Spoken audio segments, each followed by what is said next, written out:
In our first reading, which was read to us by Shirley. Some of you will know Shirley and remember her fondly, and others of you, her voice may be familiar to you from time to time, but perhaps you've not met her. I'm always so glad when from time to time there are members of our congregation who are present with us, offering their readings, pre-recorded. It's a word I learned recently that I really love, acousmatically. And what I mean by acousmatic is that the sound comes from a place where you're like, where is that coming from? And of course, you know it's coming from the speakers, everything else. But one of the things that people often wonder about, perhaps not so much recently, but sometimes it does happen still, is the organ. At the moment, because of the Revd Project and generous funding, a many number, like hundreds and hundreds of organ pipes, which have not made a sound for many decades, are now in a gigantic organ builders and restorers warehouse somewhere in Nottinghamshire. That does not stop, even that, folks from quite regularly asking, so, what's the organ like when you play it? Not only, oh yeah, go for it.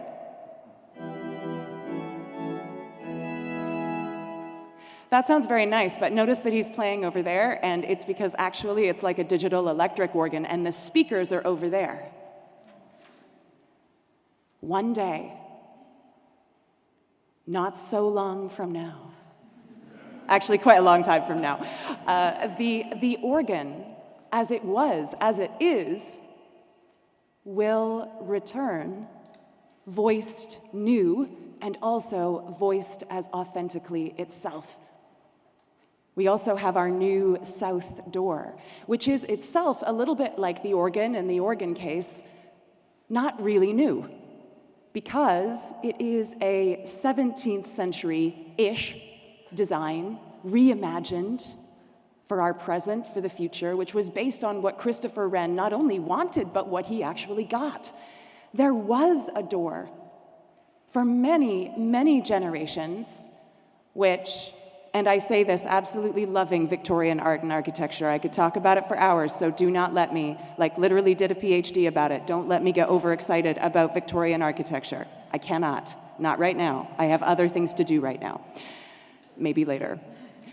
All that said, some Victorians were like, door, why? With their usual Victorian ambition and what they saw as a real clarity in relation to their present and their future. Things are not always as they seem and not always as they sound. And this is what we experience in both our readings today and in our season today as well. You may notice that the language in Paul writing to Timothy, a personal letter, which is also a community letter, is very strong. And that's because, even by Paul's standards, this poor man is very stressed.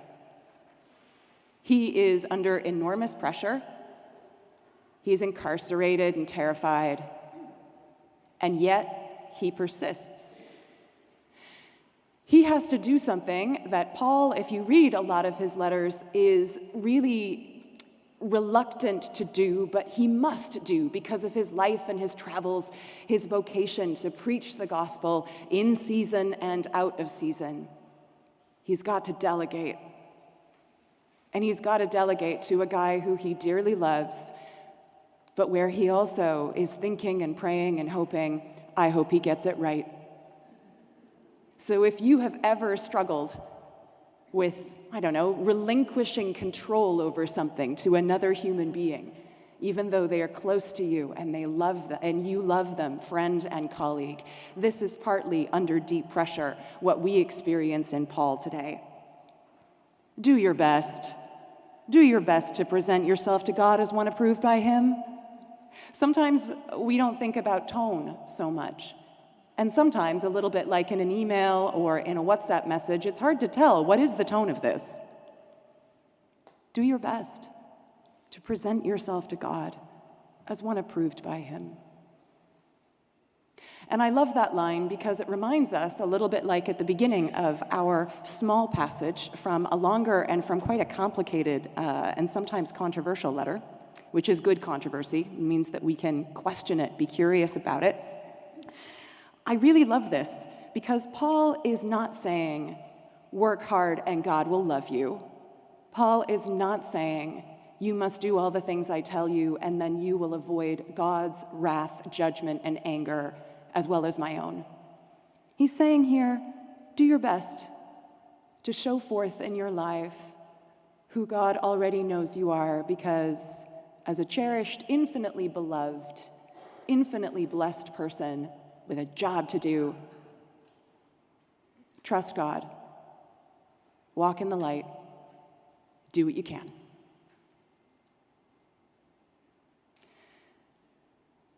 I think that's astonishing in its connection to our gospel today. Jesus is traveling, and he's traveling in blurred boundaries, uncertain territory. He's between Samaria and Galilee.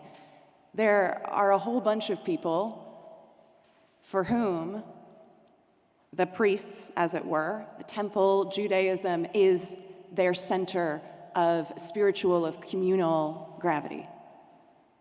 Life lived together, but also because of the nature of these people and what they suffer, life lived apart.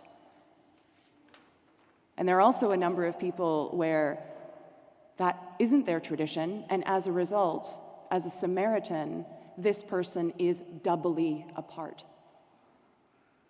Imagine what it would be like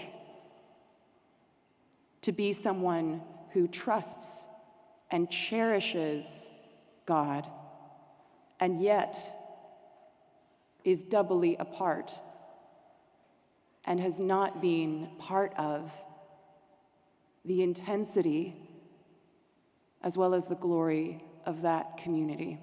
And the reason why I say that is that this person even bothers to come with this group of anonymous yet deeply wounded, often frightened and inherently, tragically rejected people, always living at the edges of things, a source of fear rather than hospitality. Jesus doesn't say to them, keep your distance. They keep their own distance, because that's what they know, socially at least, they must do.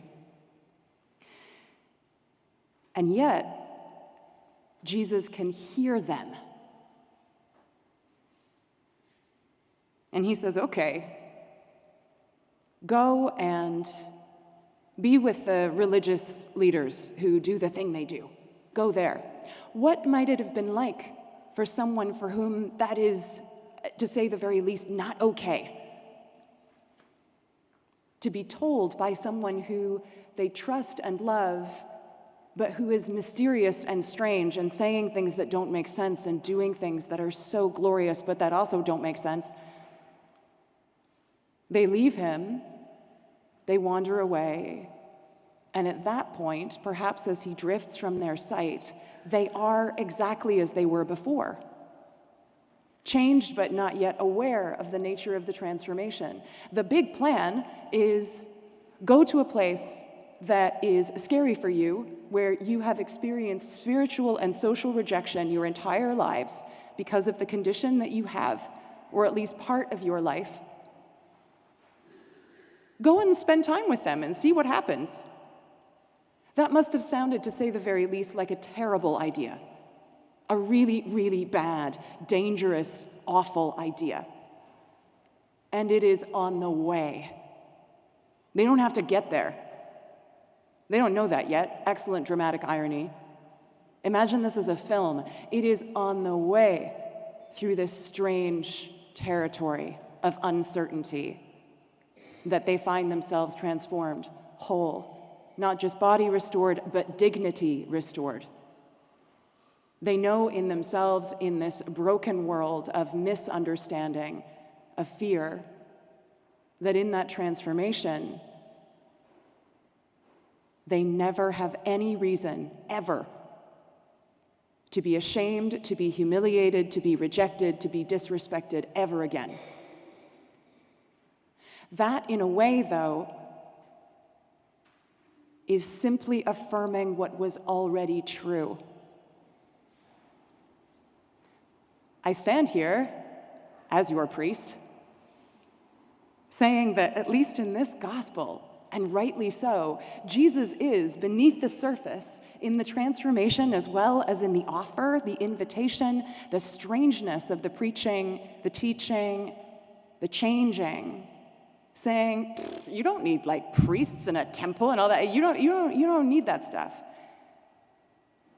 Because you have the glory of the love of God within you. This is not your encouragement. I mean, you can if you want. Some of you are already giggling, to be like, bye. I mean, you can if you wish, that's fine. But what I mean by this is that it is a glorious and strange and totally unexpected affirmation for these people that they were loved already, that the dignity was already inherent, that they were already made in the image of God, and also that restoration of body, which is also restoration of mind, is simply an affirmation of heart and an affirmation of spirit. It was already true. And I cherish that.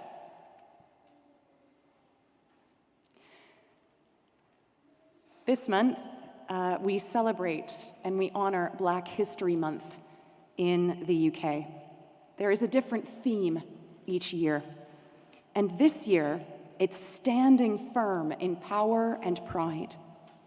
The invitation for this national season in which we take part in our own community, in our own church, in our own way, is to, as they put it, dig deeper, look closer, think bigger. A growing in the intensity of the daring nature of really connecting, really mutually listening, really honoring history, and doing so honestly, within the context of what, in the very least, is often referred to in the church and beyond as contested heritage.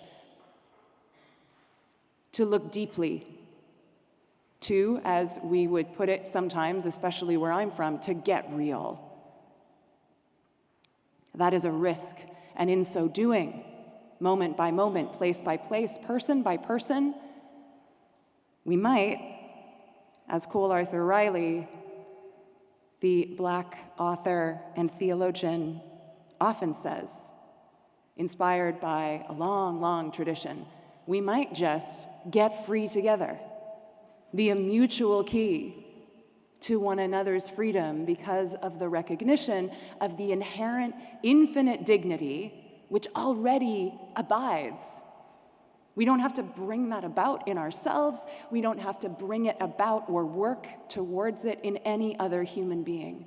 But we can be invited to participate in the liberation we long for together, because maybe if we think bigger, we can imagine better. Imagine better. And we often say here, imagine the world to be different, and then work to make it so.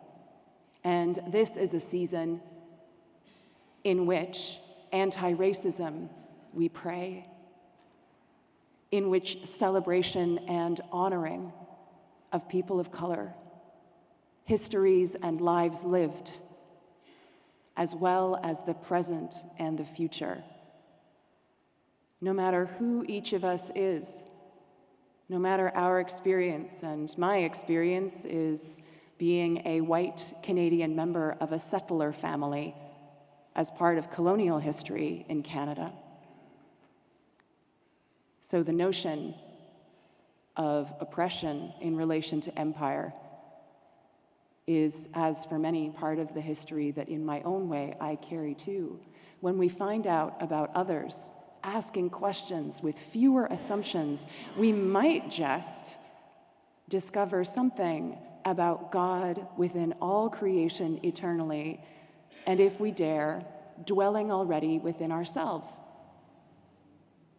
Now, what are we going to do with that precious gift? It depends on who we are and where we stand and how much we dare to enter into the mystery of God's love for each of us.